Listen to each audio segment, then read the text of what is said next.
গেলে এদিকে এসো। বলুন রানীমা। বলছি তুমি তো রাজবাড়িতে দীর্ঘদিন ধরেই রান্না করছো, কিন্তু ইদানিং তোমার রান্না এত বেস্বাদ লাগছে কেন?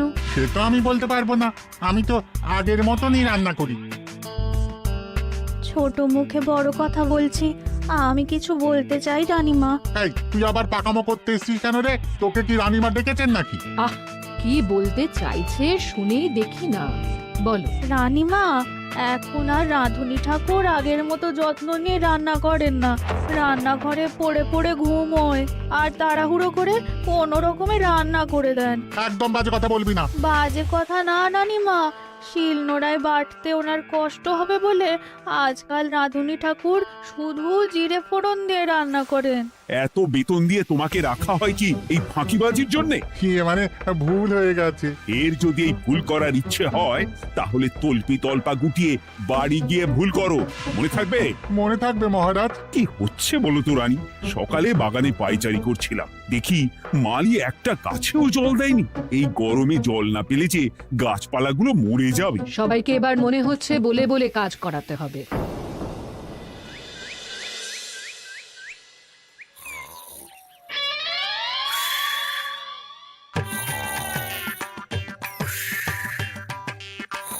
কি গো, কদিন ধরে তো তুমি শুধু খাচ্ছ আর ঘুমোচ্ছ। বাজার দোকান কিছুই নেই গো, রাজসভাতেও যাও না। কি যে করি। কি গো দিদা, দাদু আজও ঘুমোচ্ছে? কি বলবো বলতো? আমরা কিছু একটা ব্যবস্থা করছি, দাঁড়াও।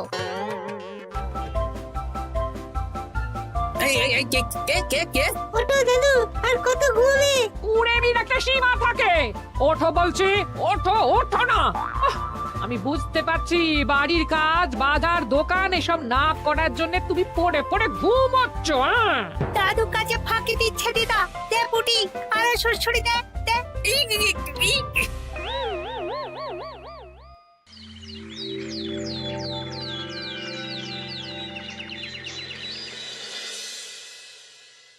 মহারাজের শরীর খারাপ না মন খারাপ? মহারাজ এরকম চুপ করে ঘুম মেরে থাকলে তো রাজপাট সব উঠে যাবে। কিছুই বুঝতে পারছি না। মহারাজ আছেন চুপটি করে, নেই যে মুখে শব্দ। ফাঁকি দিলে এবার তাকে করব আমি জব্দ। অনেক শুয়েছি, আর নয়। মহারাজ, কে ফাঁকি দিচ্ছে? আমি তো ফাঁকি দিই না। পণ্ডিত, তুমি দিচ্ছ নাকি ফাঁকি? বৈদ্য, আমি ফাঁকি দিলে সবাই ওই রোগে ভুগে মরে যাবে। আমি তো রোজ সময়ই রাজসভায় আসি, তাহলে আমি বলছি আসল কারণ। রাজবাড়ির রাঁধুনি ফাঁকি দিচ্ছে, আর 3 দিন ধরে রাজসভায় গোপাল বেপাত্তা। হ্যাঁ, এই গোপাল বেটাই আসল ফাঁকিবাজ। ওকে বরখাস্ত করে দিন। গোপালকে যদি বরখাস্ত করা হয় তাহলে বিপদে আপদে মহারাজের পাশে দাঁড়াবে কে? অসময় মহারাজ বুদ্ধি পাবেন কার কাছে? এই সুযোগ, এই সময় গোপালকে মহারাজের চক্ষুশূল করতে হবে, তাহলে আমি একেবারে জেঁকে বসতে পারবো। মহারাজ, গোপাল ঠিক কতটা ফাঁকিবাজ হয়ে উঠেছে তার কোনো ইয়ত্তা নেই। হ্যাঁ বলুন তো। বেটা গোপাল কোনোদিন সঠিক সময়ে রাজসভায় আসে না। কোনো দিন তো আসেই না, যেমন আজকেও আসেনি। আর না এলে মহারাজকেও কারণটা জানায় না। আপনাকে সম্মান করা তো দূরের কথা, কোনো ভ্রুক্ষেপই করে না। এটা কিছুটা হলেও মন্ত্রী মশাই ঠিক কথা বলছেন। হ্যাঁ, এ তো একদম সঠিক কথা। ঠিক বলেছ। প্রহরী, প্রহরী, বলুন মহারাজ। তুমি আরেকজনকে সাথে নিয়ে এক্ষুনি গোপালকে তুলে নিয়ে এসো। আচ্ছা মহারাজ। বলি, তুমি আজকেও রাজসভায় কামাই করবে? অর্ধেক দিন কামাই করলে বেতন কাটা যাবে গো। গিন্নিমা, গোপালকে মহারাজ ডাকলেন। ওই দেখো, রাজবাড়ি থেকে প্রহরীও ডাকতে এসেছে। ওহ, মহারাজের আদেশ না শুনলে তোমাকে তুলে নিয়ে যেতে বাধ্য হব। আরে দাঁড়িয়ে দেখছিস কি? তুলে নিয়ে চল। ঠিক বলেছিস, তুই হাত ধর আর আমি পা ধরি। আমরা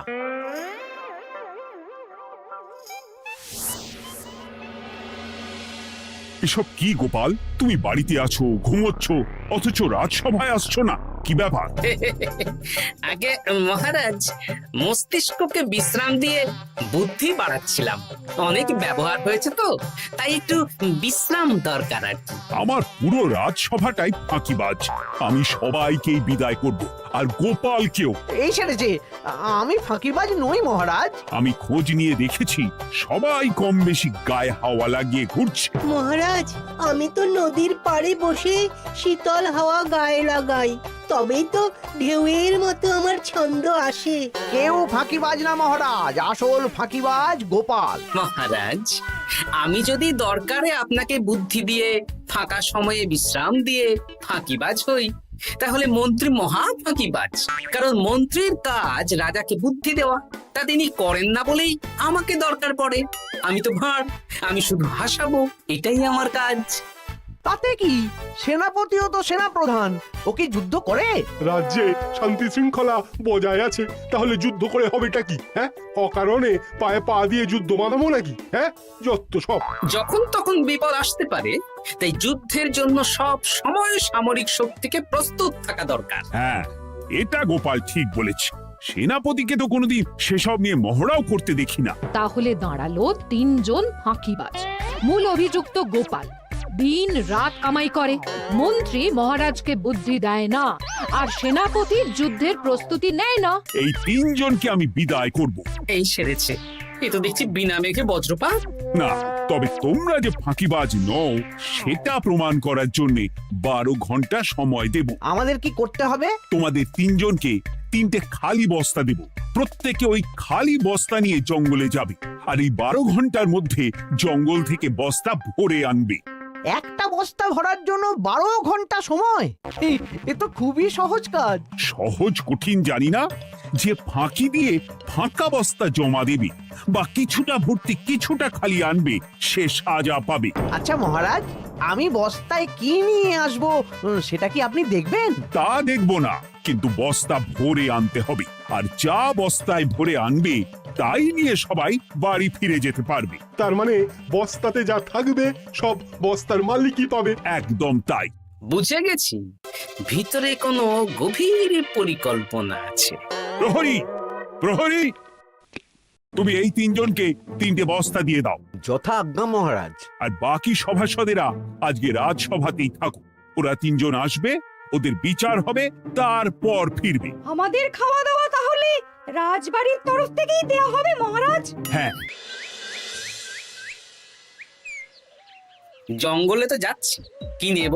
গোপাল, আমি বলি কি, তুমি বরং আমার বস্তায় ঢুকে যাও, আমি তোমাকেই নিয়ে ফিরে যাই, লেটা চুকে যাবে। আপনি যদি একা আমাকে বস্তায় ভরে নিয়ে যেতে পারেন তো চলুন। একা? এই সেরেছে। দাঁড়ান, আমি আপনার কাঁধে চড়ে দেখি আপনি আমাকে বইতে পারবেন কি পারবেন না। না না, মুখ ফসকে বলে ফেলেছি, মাথা খারাপ নাকি? তাহলে নিজের মতন থাকুন।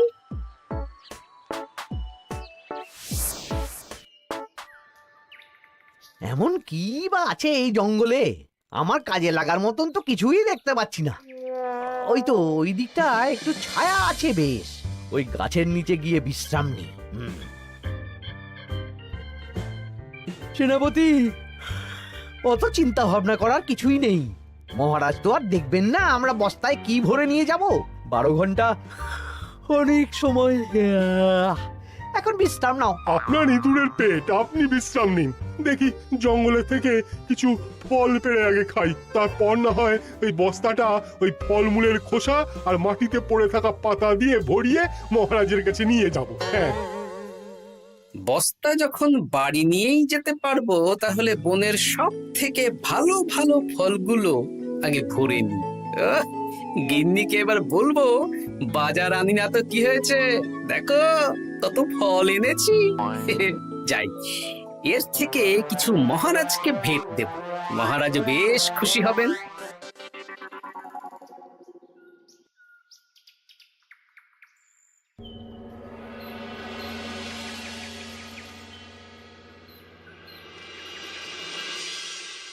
উফ, এই এত বড় জ্বালার মতো পেটখানা নিয়ে এই পেল্লাই গাছে উঠবো কি করে? দূর দূর, আশেপাশে ঢিল পাথরও দেখতে পাচ্ছি না। এই বুড়ো বয়সে হাড়গোড় ভাঙলে সে এক খারাপ ব্যাপার হবে। আরে দূরে ওদিক থেকে আওয়াজ পাওয়া যাচ্ছে। তার মানে এই বনে কেউ এসেছে। ভাই মদন, এই গাছটা ঝড়ে ভেঙে অনেক দিন পড়েছিল, এটা তো নেবই। তুই ওদিকে দেখ, কত মোটা একটা সেগুন গাছ রে।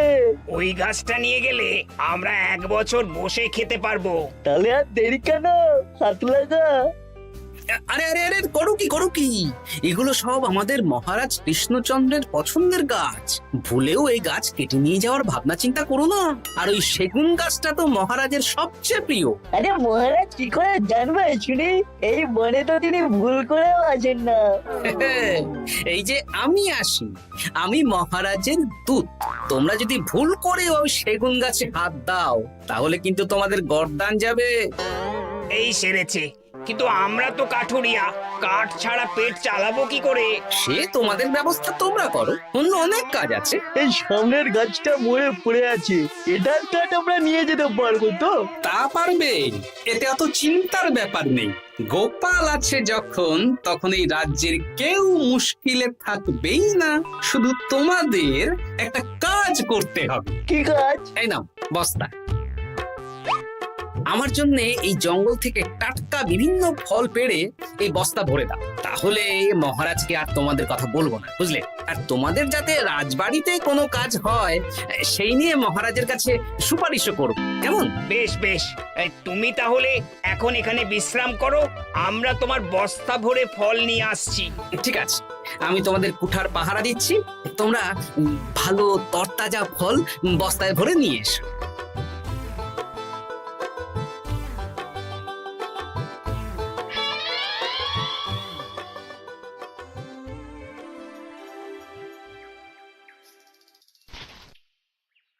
ব্যাস ব্যাস ব্যাস, আমার বস্তায় পাতা ভরা হয়ে গেল, এবার যেতে হবে। আমারও বস্তা ভরা হয়ে গেছে মন্ত্রী মশাই। হ্যাঁ, কটা ফল খেলাম আর কটা ভরে নিলাম, আর বাকি জঙ্গলের পাতা ভরে ফেলেছি। হ্যাঁ, আবার কি কি ভরেছি আর কি ভরিনি সেসব তো মহারাজ আর দেখতে যাবেন না। তাহলে আর দেরি কেন, চলুন হাঁটি হাঁটি পা পা করে এগিয়ে যাই। গোপালকে তো দেখতে পাচ্ছি না। ও বেটা যা কুঁড়ে, হয়তো এখানে এসেও ঘুমিয়ে পড়েছে। আবার কালকে সকালবেলা উঠবে।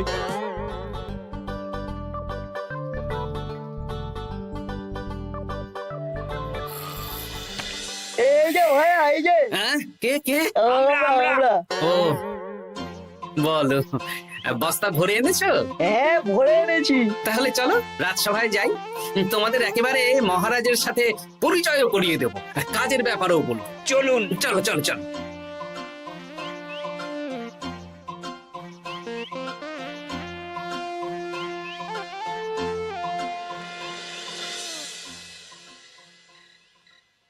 দেখা যাক মন্ত্রী সেনাপতি গোপাল কখন বস্তা ভরে আনে। এই তো চলে এসেছি, বিশ্রাম নিলাম, বস্তাও ভরে ফেললাম।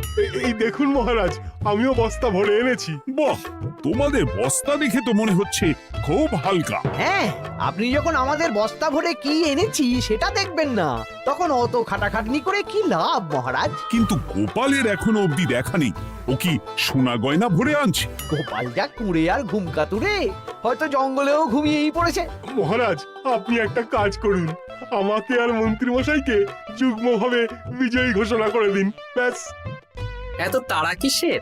বাবা বাবা বাবা বাবা, তোমরা তিনজনেই বস্তা ভরে এনেছো, আমি খুব খুশি। আমার কথা শুনে কাজ করেছো, তোমরা তিনজনেই বিজয়ী। এবার বাড়ি যাও যাও। গোপাল কি করে বিজয়ী হয় মহারাজ? এই বস্তা ভরে নিয়ে আসাতেও তো ওর ফাঁকিবাজি ধরা পড়ছে। কিসের ফাঁকিবাজি? এই যে দুটো লোক তোমার হয়ে বস্তা বয়ে আনলো, সে তো মহারাজ সহ আমরা সবাই দেখতেই পেলাম। তা তো ঠিক, গোপাল নিজে হাতে বস্তা ভরে আনেনি। মহারাজ বস্তা ভরে আনতে বলেছেন, আমি এনেছি, এখানেই কথা শেষ। আমি কাকে দিয়ে বস্তা ভরালাম, কে আমাকে সাহায্য করলো, সেসব তো কোনো শর্ত আরোপ করা ছিল না। কিন্তু পরীক্ষাটা তো কে ফাঁকিবাজ সেটা প্রমাণ করার পরীক্ষা। এখানে তো তুমি ফাঁকি দিলে গোপাল। এটাও ঠিক কথা, তাহলে গোপালের শাস্তি পাওয়া উচিত। মহারাজ, আপনার শর্ত ছিল সেই ফাঁকিবাজ বলে প্রমাণিত হবে যে বস্তা খালি আনবে। এইখানে আপনি একটা ছোট্ট ভুল করেছেন মহারাজ। বস্তায় কি আছে সেটা দেখবেন না, আগেই বলে দিয়েছেন। তা তো বলেছি। আপনি নিশ্চয় জানেন পাঠশালায় কিছু ছাত্রছাত্রী থাকে যারা পড়ার বইয়ে মুখ গুজে বসে থাকলেও পড়ায় তাদের মন থাকে না, মাথাতেও পড়া ঢোকে না, তাই সেই পড়া তাদের কোনো কাজে লাগে না। কি পণ্ডিত মশাই, এদেরকেই তো বলে ফাঁকিবাজ। বিলক্ষণ, এরাই ফাঁকিবাজ। ধন্যবাদ। তেমনি আমি যদি বলি সেনাপতি আর মন্ত্রী মশাই ওই ফাঁকিবাজদের মতনই ফাঁকি দিয়ে বস্তা ভরেছে, তাই ওদের বস্তা এত হালকা। সে তো আমি বুঝতেই পারছি। কিন্তু আমার বস্তায় যা জিনিস ভরে এনেছি তা একার পক্ষে সংগ্রহ করা মুশকিল ছিল, তাই আমি দুজনের সহযোগিতা নিয়েছি। মহারাজ, আপনি কি বস্তা খুলে দেখবেন নাকি? না না, আমি খুলে দেখলে আমার কথার খেলাপ হবে। এবার তো দেখছি আবার তিনজনের পরীক্ষা নিতে হবে। হ্যাঁ, নইলে প্রকৃত ফাঁকিবাজ কে সেটা প্রমাণ হবে না। কিন্তু ফাঁকিবাজ ধরার উপায় কি? মহারাজ, আমরা বরং আমাদের বস্তা নিয়ে বাড়ি না গিয়ে একদিন কারাগারেই থাকি, আর তাতেই প্রমাণ হবে এই বস্তায় সত্যি কি আছে যা আমাদের নিজেদের কাজে লাগবে। এটা ভালো বুদ্ধি। মহারাজ তখনই কারাগার থেকে আমাদের মুক্ত করবেন যখন আমরা আর থাকতে না পেরে ডাক দেব, আর যে আগে বেরোতে চাইবে সে সব থেকে বড় ফাঁকিবাজ, মানে যে আগু পিছু না ভেবে কাজ করে। বেশ, তাহলে তাই হোক। মহারাজ, কারাগারে শুধু জল ছাড়া আর কিচ্ছু দেওয়া হবে না, কারণ বস্তায় তো আর জল থাকতে পারে না। না না, তা কি করে হয়? শুধু জল? হ্যাঁ, আমি তো লোককে দিয়ে বস্তা ভরিয়েছি। আপনারা নিজে কি এমন কাজের জিনিস ভরেছেন সেটাই প্রমাণ হবে। বেশ, তাহলে তোমরা কারাগারে যাও। প্রহরী, ব্যবস্থা করো। আর এই দুজন কাঠুরিয়া বেশ কর্মঠ মহারাজ, যদি কোনো রাজবাড়ির কাজ থাকে এদের দিয়ে করাতে পারেন। আমার বাগানের মালিটা খুব ফাঁকি দিচ্ছে, তাহলে ওদের সাথে কথা বলে নিচ্ছি। যাও যাও, তোমরা কারাগারে যাও।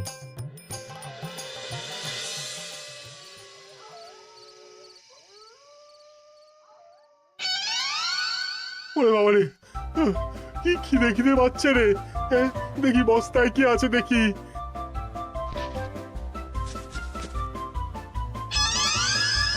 দু একটা পচা ফল, দেখি দেখি একটু ভালো আছে।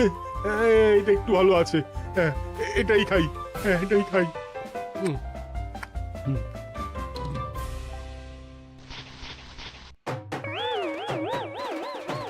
আমি তো শুধু পাতা ভরেছি, কি সেরেছি? আমাকে কি জল খেয়েই কাটাতে হবে? এবার আমি দেখি। টাটকা ফল আর জল, আমার কাছে যা ফল আছে এগুলো খেয়ে আরাম করে 5-6 দিন কেটে যাবে। ও গোপাল, আমাকেও কটা ফল দাও না গো। ও গোপাল, আপনি এখান থেকে উঠুন, অন্য বাগানে ফুল হয়ে ফুটুন। ফল খাবেন, এখন কর্মফল ভোগ করুন। ওরে বাবা, জল খেয়ে আর কতক্ষণ কাটাবো?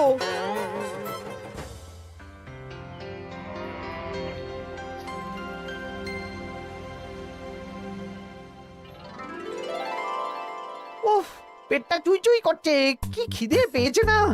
আমি আমি বাড়ি যাব। আপনি বাড়ি যাবেন? তাহলে বেরিয়ে আসুন, বেরিয়ে আসুন।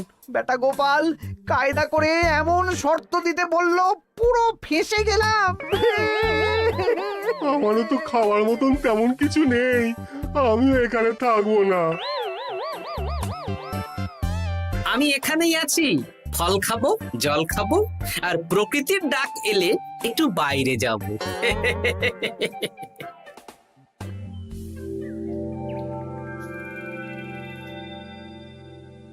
কি তোমরা কারাগারে এক রাতের বেশি তো থাকতেই পারলে না? কি আর করব বলুন মহারাজ, আমরা তো আর গোপালের মতন বস্তা ভরে টাটকা ফল নিয়ে আসিনি। বেটা গোপাল আমাদের দেখিয়ে দেখিয়ে ফল খাচ্ছিল, ওতে আমাদের খিদে আরো বেড়ে যাচ্ছিল। তাহলে এরা দুজনে তো হার মেনে নিল। গোপাল কি করছে? গোপাল খাচ্ছে আর ঘুমোচ্ছে। ওকেও নিয়ে এসো। আচ্ছা মহারাজ। একই মহারাজ, আমার তো এখনো বাইরে আসার ইচ্ছে হয়নি। কি আর করা যাবে, ওরা হার মেনে নিয়েছে, তার মানে তুমি জয়ী হয়ে গেলে গোপাল। আমার বস্তায় ভরে অনেক ফল এনেছিলাম, এখনো অনেক আছে। আপনি তাহলে বাকি ফলগুলো নিয়ে নিন। তাহলে তো এটাই প্রমাণ হলো গোপাল কাজের সময় ফাঁকিবাজি দেয় না, শুধু বুদ্ধি বাড়ানোর জন্য একটু বেশি ঘুমোয়। এই নাও গোপাল, তোমার উপহার। মহারাজ, আমি সময়ের কাজ সময়ে করি আর বাকি সময় একটু ঘুমাই। আমার এখন ঘুম দরকার মহারাজ, কাল থেকে অনেক ধকল গেল যে। বেশ, তোমাকে ঘুমানোর জন্য 1 সপ্তাহ ছুটি দেওয়া হলো। ধন্যবাদ মহারাজ। কি সেনাপতি আর মন্ত্রী মশাই, এবার বুঝলেন তো ফাঁকি দিলেই ফাঁকে পড়তে হয়, তাই কাজ করলে ভেবে চিন্তে করুন। চলি, খুব ঘুম পাচ্ছে।